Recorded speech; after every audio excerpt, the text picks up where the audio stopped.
The Little Soul and the Earth. I am somebody.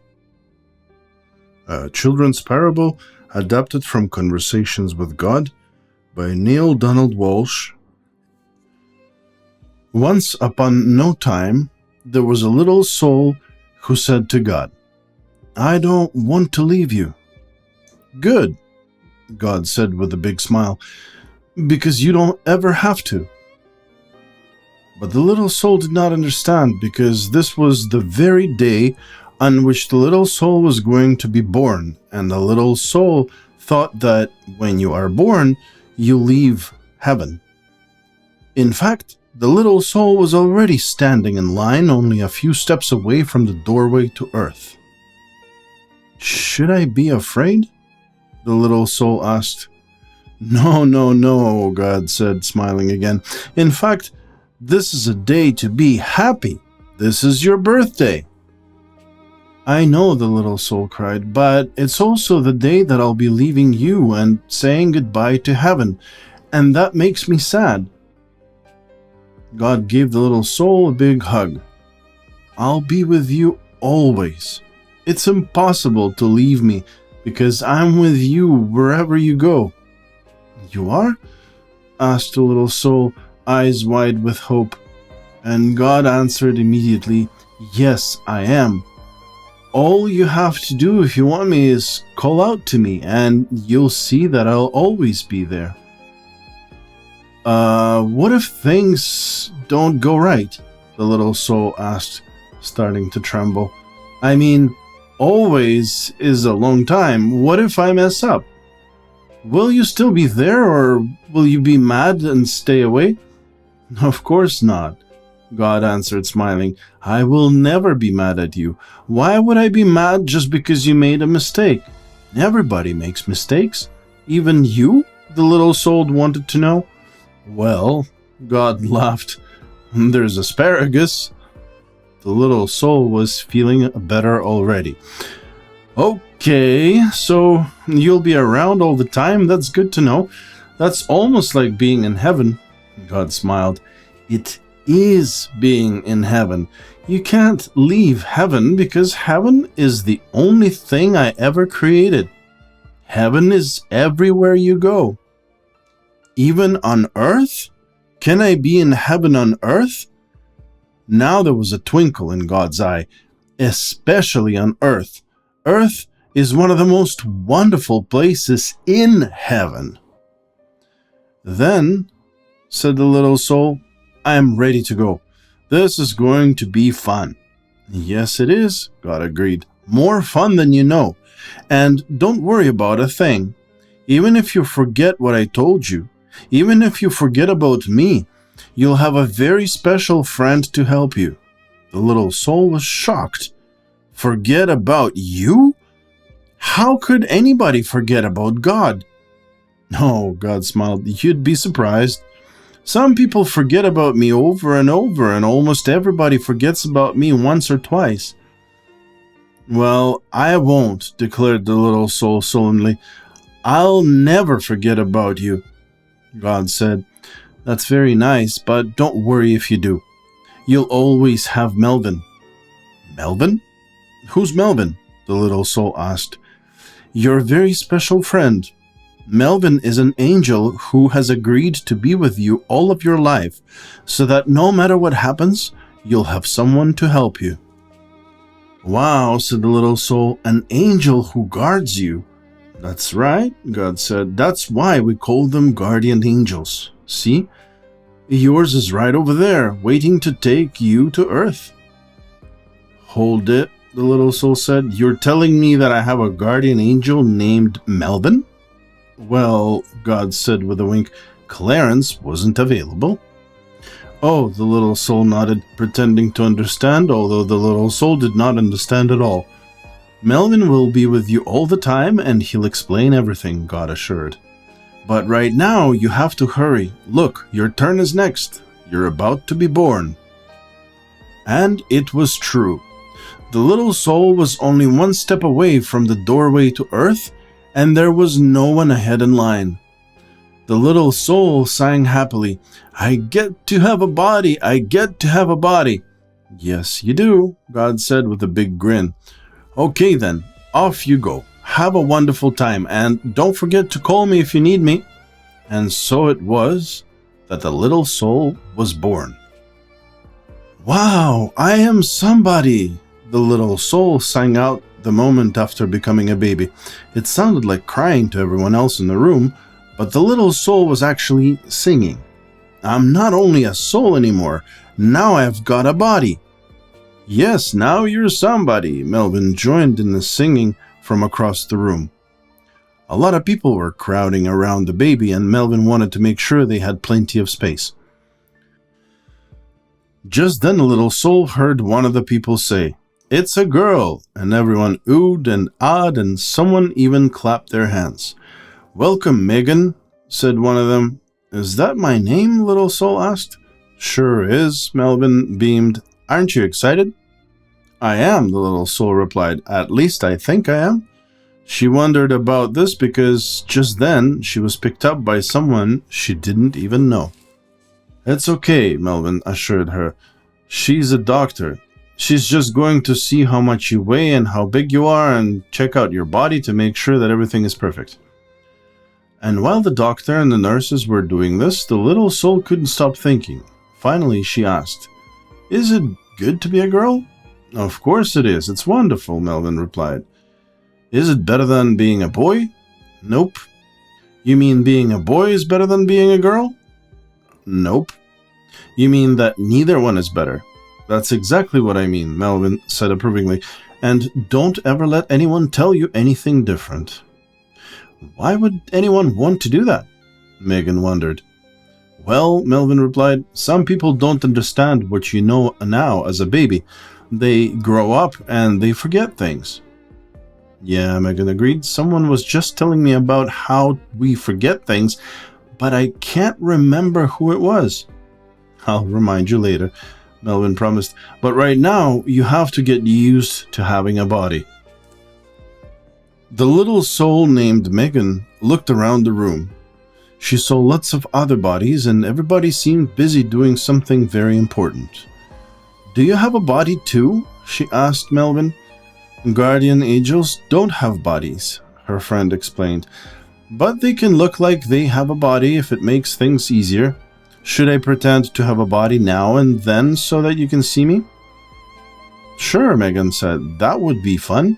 And so just like that, Melvin took the shape of a person. He stood right next to a nurse who was now giving Megan a bath.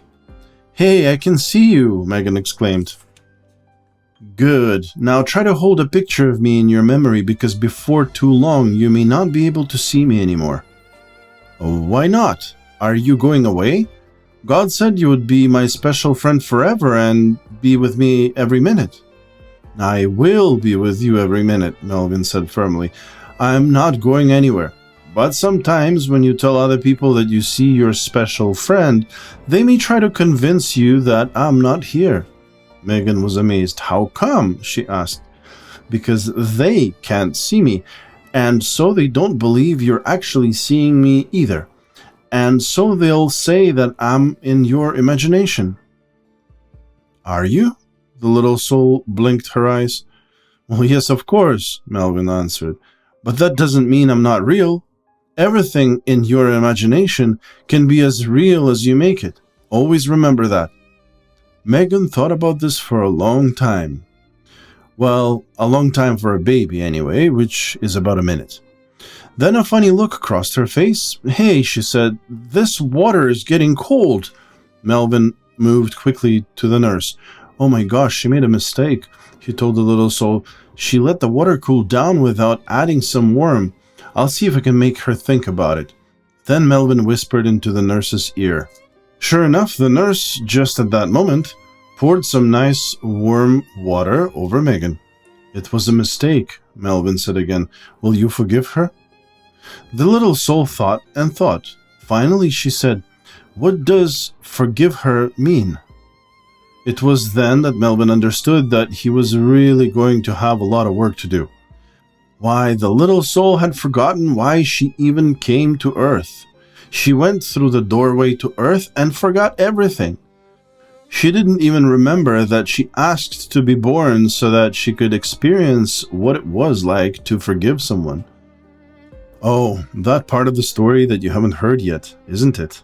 Well, you see, the reason the little soul asked to be born was it wanted to experience what it was like to be forgiving.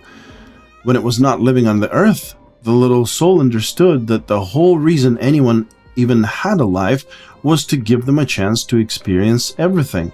So the little soul wanted to experience forgiveness and asked God if it could come to earth in order to do that. But now the little soul had forgotten all about that. I'll tell you about what it means to forgive in just a bit, the guardian angel told Megan. It's a pretty big explanation and you're busy right now. And she certainly was. The nurse was drying Megan off with a big soft towel, and then everyone was checking her hands and her feet and her ears and everything.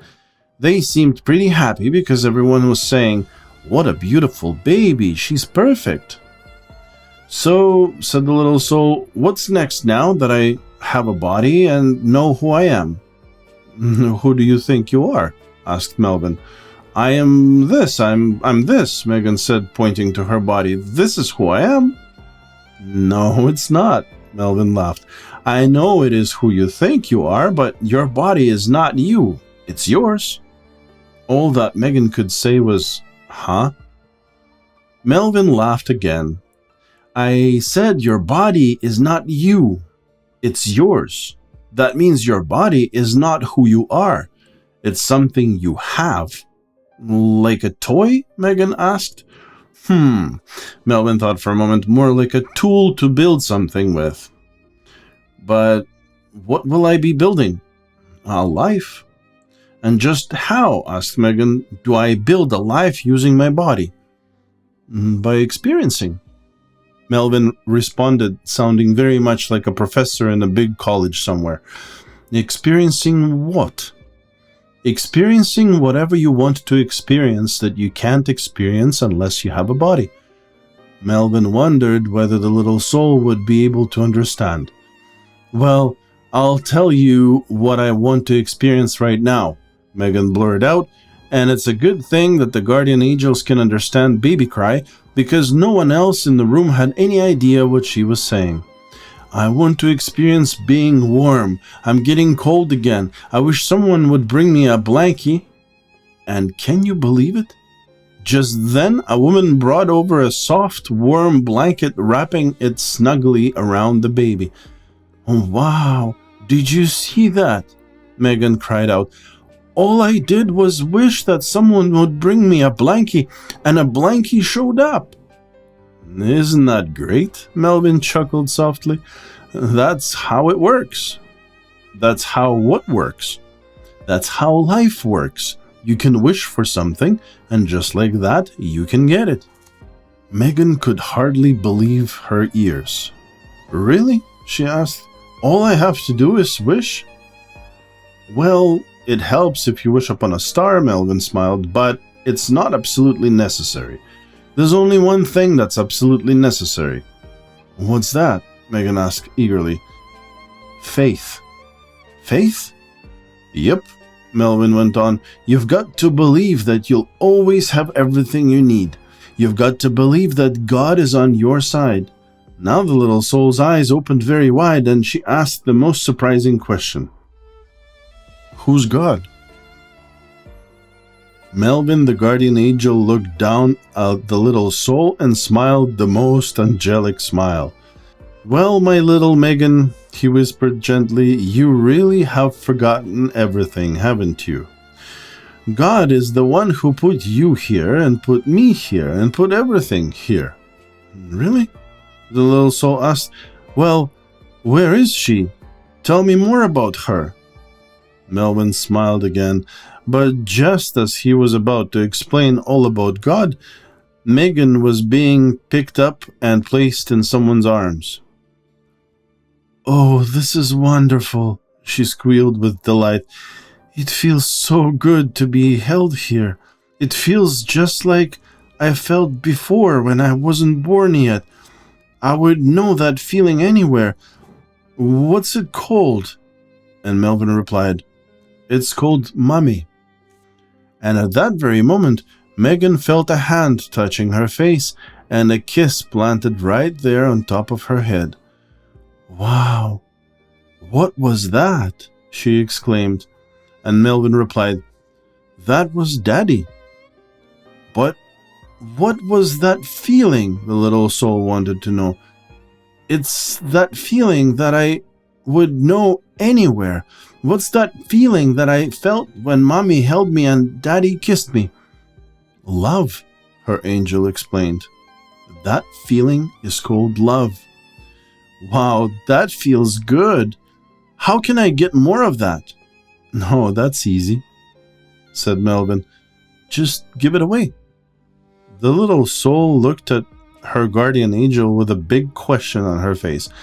"How do I do that?" she asked. "I don't know how to do that. Can you show me how? Can you? Megan pleaded, and she flashed the angel her biggest smile. "Do you know what's amazing?" Melvin began. "You're doing it right now, just by the way you're looking up at me. Something as simple as how you look at people is a way you can give love away. Just a smile from you, Megan, is a wonderful gift that makes everyone very happy." And so the little soul smiled at her mommy and daddy. "There, you see," Melvin cried. "Now that made them feel wonderful, and that was no exaggeration. Megan's mommy and daddy were both filled with joy, and they smiled right back at Megan. "Wow, when I do it to them, they do it to me," the little soul chimed in. "Yes," Melvin nodded his head. "That's another secret about life. What you do to others is done right back to you. You're really learning fast." "This is fun," Megan decided. "Are there any other ways to give love away?"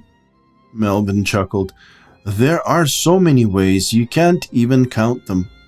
"Hey, maybe that's what I can do while I have this body," shouted the little soul. "I could spend this whole lifetime just learning how to love."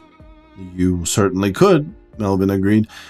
And it was then that the guardian angel decided to teach the little soul about what it means to forgive. Because, you see, forgiving someone is one of the biggest ways to give love away. After Melvin helped her understand what forgiveness was, Megan cuddled in the arms of her mummy with her daddy giving her hugs and kisses. She decided right then and there to forgive the nurse for all that cold water. Of course, she wasn't able to talk yet. That would happen many months later, and that is another whole story. So there was only one thing the little soul could think of to do to let the nurse know that Megan forgave her. And do you know what she did?